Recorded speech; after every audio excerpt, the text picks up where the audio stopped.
Que a Fiat sabe fazer uma picape compacta de sucesso, você já sabe. Desde a 147 City e a Fiorino, ela já se demonstrava bem consolidada neste segmento. Mas tudo mudou ainda mais da água para o vinho quando a Strada chegou lá em meados de 96. Pois ela pegou o básico de um carro de trabalho e aperfeiçoou mais ainda com a personalidade do também recém-lançado Palio. E qual a consequência disso? Anos e anos de liderança e o sucesso absoluto em nosso mercado. Porém, as necessidades mudaram e exigiram algo ainda mais funcional. E foi então que a partir de 2020 a Fiat apresentou a nova Strada, que ainda manteve o conceito de carro pau pra toda obra, mas se adequou ainda mais ao nosso mercado, trazendo agora cabine dupla com 4 portas, câmbio automático e um desempenho mais interessante. Mas será que ela é tudo isso mesmo? Será que é tão boa assim? Me acompanha em mais um review e já te adianto, nem tudo são flores. Primeiramente, sejam muito bem-vindos ao Project Maia, um canal feito para você que adora ouvir e conhecer sobre carros. Mais uma vez eu estou aqui na Garage Veículos para poder te apresentar mais uma máquina. Lembrando que essa está disponível à venda no estoque deles. Vou deixar o link do Instagram na descrição. Caso você tenha interesse, é só clicar e entrar em contato e fazer a sua mais nova aquisição. Uma das mudanças mais significativas, fora a estrutura e obviamente o seu design, ocorreram aqui sob o capô, a sua motorização. Nas versões a partir da Freedom, o velho de guerra Fire 1.4 foi aposentado e deu lugar ao mais novo Firefly 1.3, que embora seja um motor de concepção mais moderna e eficiente, segue a mesma linha de construção básica, robusta e barata. Ou seja, aqui você não tem injeção direta, você não tem turbo, muito menos correia baiada a óleo. É a receita certa para a economia. E já que falei em receita, aqui nós temos uma que funciona muito bem. Eu estou falando de um motor de 4 cilindros em linha, 8 válvulas, acionamento por corrente de comando e injeção indireta. E mesmo não possuindo um desempenho tão surpreendente, os números são mais que suficientes para essa carroceria e para a proposta da picape. Eu estou falando de um motor que produz 101 cavalos na gasolina e 109 cavalos no etanol a 6.250 RPM. Mas o que surpreende de fato aqui é o seu torque, de 13,7 kgfm na gasolina e 14,2 kgfm no etanol a apenas 3.500 RPM. Tudo isso se deve graças a um câmbio curto de 5 marchas, o que torna ela bem esperto na cidade, nas arrancadas e na retomada, principalmente tendo em vista que é um veículo que busca ter capacidade de carga. Então, câmbio curto e torque em baixa rotação faz toda a diferença aqui. Mas nem tudo são flores, pois esse escalonamento pode não ser tão ideal para viagens muito longas com rodagens que a gente busca o conforto. A falta de uma sexta marcha overdrive ou até mesmo uma quinta mais alongada torna a condução não tão prazerosa. Numa rodagem de mais ou menos 120 km por hora em rodovia, o motor fica com um giro mais alto e tende a incomodar um pouco mais quem vai lá dentro. E graças ao seu peso de 1.174 kg, ela garante uma relação peso-potência até que ok, de 10,77 kg para cada cavalo, o que o faz ir de 0 a 100 em 11,2 segundos e atingir uma baixa velocidade máxima de 168 km por hora. O fator limitante, obviamente, está no seu câmbio de 5 marchas. E em termos de eficiência, segundo o Inmetro, nós temos uma picape até que bem econômica. Na cidade, utilizando o etanol, segundo divulgado, ela é capaz de fazer até 8,5 km com litro e 12 km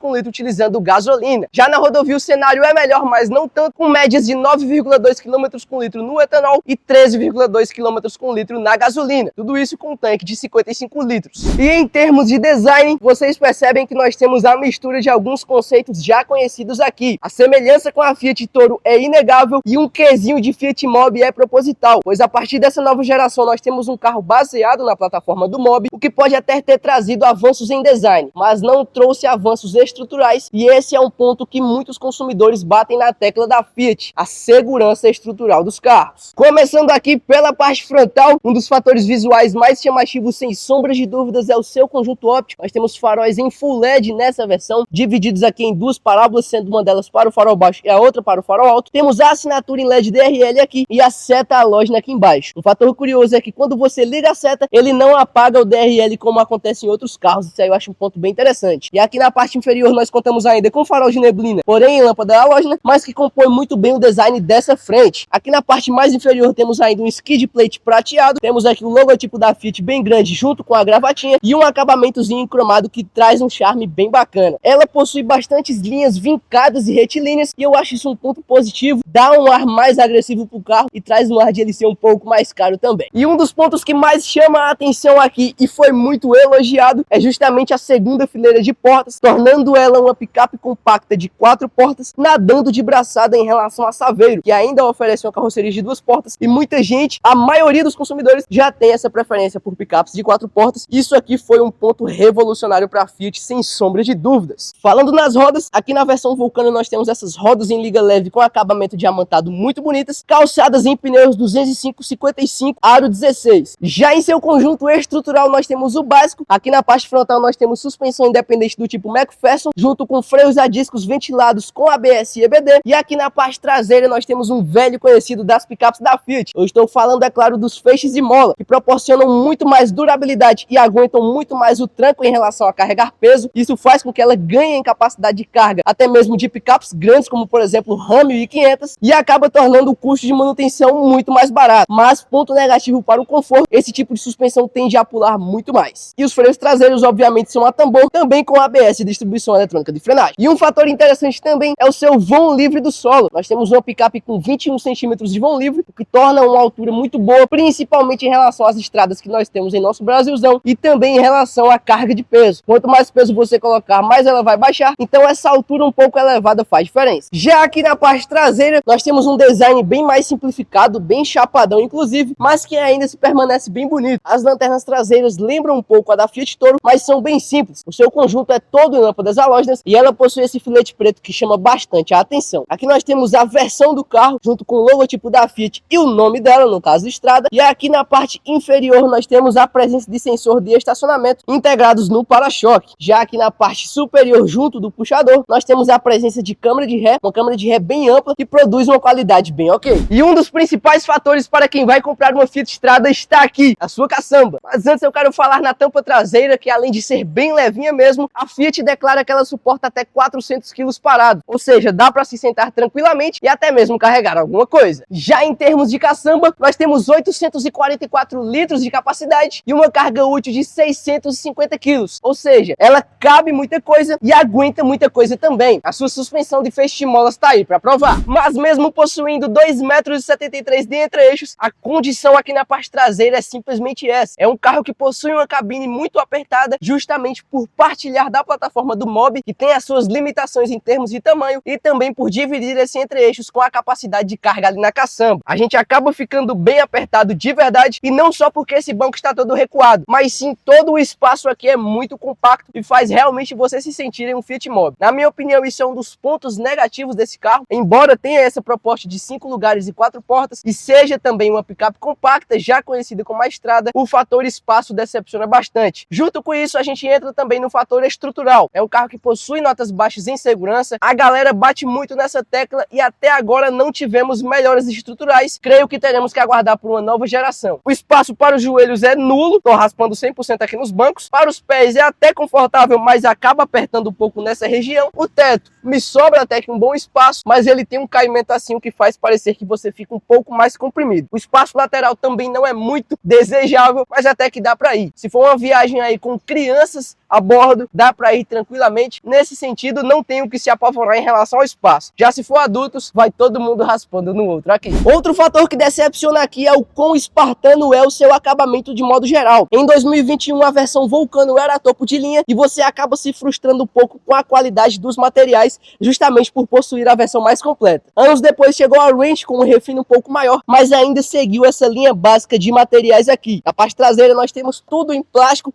com pouquíssimos requintes como vidro elétrico e alguns espaços para guardar objetos e nada mais. Aqui na parte frontal, que geralmente abrange algum tecido ou couro, continua da mesma maneira também. É tudo 100% em plástico e não é um plástico de tão boa qualidade, infelizmente. Mas aqui nós já contamos com cinto de 3 pontos para todos os passageiros, assim como apoio de cabeça também. Os bancos são nesse acabamento em couro, com um tecidozinho texturizado aqui e uma espécie de jeans aqui no apoio de cabeça. Eu achei uma mescla bem interessante na minha opinião. O túnel central, embora baixo e largo, ele ainda existe e compartilha também desse console central que acaba tomando espaço, ou seja, o passageiro do meio vai ter que jogar os pés para o lado e vai ocupar também da galerinha aí. Nós temos uma tomadinha USB para carregamento, temos um porta-copos junto com porta-objetos e nada mais. Aqui na porta do motorista, embora simples também, nós contamos com todos os comandos bem acessíveis, contando com 4 vidros elétricos, um toque, ou seja, um toque para descer, um toque para subir. Contamos também com ajuste elétrico dos retrovisores, mas sem rebatimento, inclusive eles são na mesma cor do carro e contam também com repetidor de seta. E nós temos aqui a trava dos vidros, puxador barra porta-chave, junto com porta-objetos, alto-falante e a maçaneta nesse acabamentozinho cinza fosco bem interessante. E se por fora ela já parece um Fiat Mobi, aqui na parte interna é simplesmente idêntica. Nós temos basicamente a mesma linha de acabamento bem simples, inclusive com são todos os materiais em plástico. Aqui nós temos um plásticozinho texturizado, o resto é tudo plástico, não temos nem ao menos uma corzinha para diversificar. Na minha opinião, isso é um ponto negativo, é muito espartano, ainda mais considerando a faixa de preço desse carro. Ela tem alguns fatores visuais bem interessantes, como por exemplo o farol Full LED, mas descarta outras coisas que também agregam ao consumidor, como por exemplo um refino maior no acabamento. Desse lado nós temos uma espécie de porta-objetos aqui na parte superior, mas contamos ainda com um porta-luvas. Porta-luvazinho bem simples ali, sem contar com iluminação nem refrigeração, tudo bem espartano mesmo. Mas nem tudo é ponto negativo. Nós temos aqui uma central multimídia que, embora pequena, é super completa, já contando aí com Bluetooth, USB, Apple CarPlay e Android Auto sem fio, algo muito utilizado hoje em dia, que facilita bastante aí o infotenimento do carro, e a qualidade sonora também é muito boa. Além disso, ela conta também com o Trip A e Trip B aqui na própria multimídia, junto com o computador de bordo do painel, e nós temos algumas configurações até que bem interessantes. É uma centralzinha rápida e bem intuitiva, fácil de mexer, você se adapta facilmente. Tem a hora, tem a temperatura externa, eu acho um ponto super positivo, ainda mais que é dotada de botões físicos e alguns botões bem úteis, como o botão de mutar, o botão de desligar a tela com a multimídia ligada e aqui para mexer nas funções. Essa daqui é a qualidade da câmera de ré da estrada, como vocês podem ver, ela possui as linhas guias conforme eu viro. Nós temos aqui também o sensor de estacionamento que faz bastante barulho e como vocês podem ver, quando eu engato a ré, os retrovisores rebatem,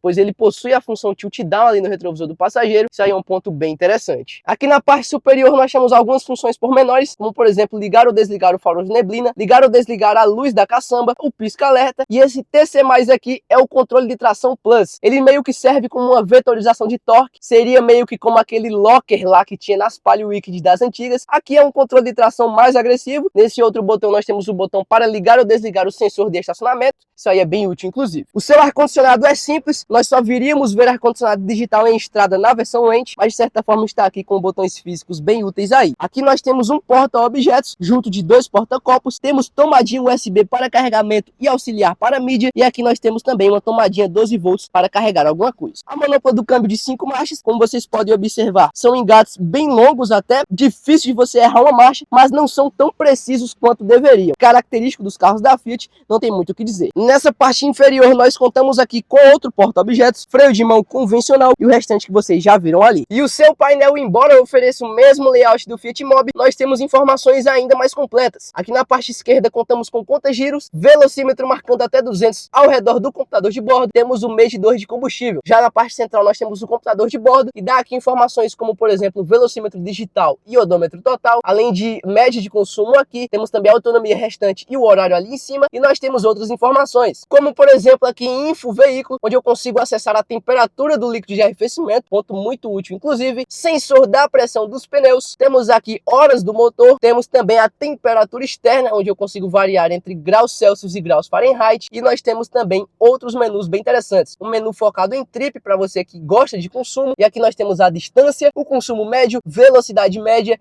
e o tempo, tanto Trip A como Trip B, e aqui nós temos um menu de economia, isso aí é bem interessante mesmo. Temos aqui um menu de áudio, serve justamente para mostrar o tipo de áudio que você está ouvindo naquele momento. Nós temos mensagens de aviso do veículo e temos as configurações também. Infelizmente ela não conta nem com farol automático, nem com sensor de chuva, ou seja, é tudo analógico aqui. Merecíamos ter pelo menos o farol automático, principalmente pelo farol Full LED e por ser uma versão mais completa. Destaque super positivo para o seu volante, nós temos um volante de base chata, com dimensões até que bem legais e um bom acabamento, uma boa empunhadura, além de ser super completo. Ele conta com acabamento em black piano ao todo o seu redor e conta aqui com os botões para você mexer no painel e também de telefonia. E aqui nós temos os botões de mídia, aumentar ou diminuir o volume, trocar a faixa, mudar o tipo de mídia que você está utilizando, e aqui é do Apple CarPlay Android Auto. Um volantezinho bem interessante, já bem conhecido aí da estrada, contando com direção elétrica, uma direção elétrica bem levinha inclusive, eu acho muito bacana. Agora ponto negativo é que ela só conta com ajuste de altura, não conta com ajuste de profundidade, infelizmente. Aqui nós temos um teto preto, uma coloração preta bem discreta, junto com as colunas também. Desse lado no quebra-sol temos espelhinho, mas não temos nem a gavetinha nem a iluminação. Iluminação de teto bem simples, dupla, porém ou você liga toda de uma vez ou você deixa desligado. E aqui no quebra-sol do motorista temos espelhinho, mas não temos iluminação, infelizmente. O seu retrovisor infelizmente não é fotocrômico, você vai sofrer com luz alta. E aqui na parte dos bancos nós temos bancos já bem conhecidos aí da estrada, contando com mesmo acabamento lá da traseira, parte em couro, parte em tecido, parte em jeans, um acabamento bem diversificado e bonito. Eles abraçam bem até, são bancos um pouco largos, o apoio de cabeça é bem grande e são bem confortáveis. Todos os ajustes são manuais, obviamente, e desse lado aqui nós temos o ajuste de altura para o banco do motorista. Cintos também possuem ajuste de altura, tanto para o motorista quanto para o passageiro, ponto positivo aí. Mas como eu sempre gosto de falar, nem tudo são flores. A segurança ainda é um calcanhar de Aquiles para a Fiat, principalmente aqui na estrada. É um carro que, estruturalmente falando, não possui notas boas de segurança, justamente por ser baseado em um veículo mais básico como o Mobi. E em relação a itens, nós temos o básico aqui, que é até bem feito, mas poderia ser melhor. Temos airbags frontais e laterais, e os demais itens são os obrigatórios também, como por exemplo, cinto de 3 pontos para todos, apoio de cabeça para todos, Isofix para fixação da cadeirinha, controle de tração e estabilidade, e freios ABS com distribuição eletrônica de frenagem. É um básico que funciona bem, mas poderia ficar um pouco melhor. E obviamente, nós não temos nenhum recurso de segurança ativo aqui. E então, Mário, será que vale a pena adquirir uma Strada Vulcano 2021 em 2025? É uma Strada, é simplesmente o carro mais vendido do Brasil e ela tem características memoráveis que estão aí para provar esse tamanho sucesso. Carrega muito peso, oferece uma motorização bem robusta e confiável, transporta 5 pessoas com a dignidade de 4 portas e possui realmente essas características que chamam a atenção do consumidor. Mas também possui alguns fatores limitantes, como por exemplo a sua estrutura e o seu preço. Creio eu que se fosse baseado em uma plataforma mais avançada, faria ainda mais sucesso justamente por ser mais segura. E o preço, que embora parta de 95 mil segundo a tabela FIP, não é esse o geralmente praticado pelos vendedores e consumidores. É um carro que vende muito bem, possui uma ótima aceitação de mercado e isso reflete diretamente no preço final para o consumidor. Mas a opinião final eu deixo com você. Você julga que vale a pena adquirir uma Fiat Strada? Na minha opinião, eu acho um carro muito bem acertado para o nosso mercado, mesmo com todas as limitações, eu acho uma opção bem interessante. Mas eu deixo com você o que você achou desse review, o que você acha desse carro, deixa sua opinião aí nos comentários. Se você se interessou pela joia, está disponível à venda aqui na grade. Caso tenha interesse, é só abrir a descrição e clicar no link. No mais, um forte abraço para você que achou até aqui, meu querido. Valeu, falou!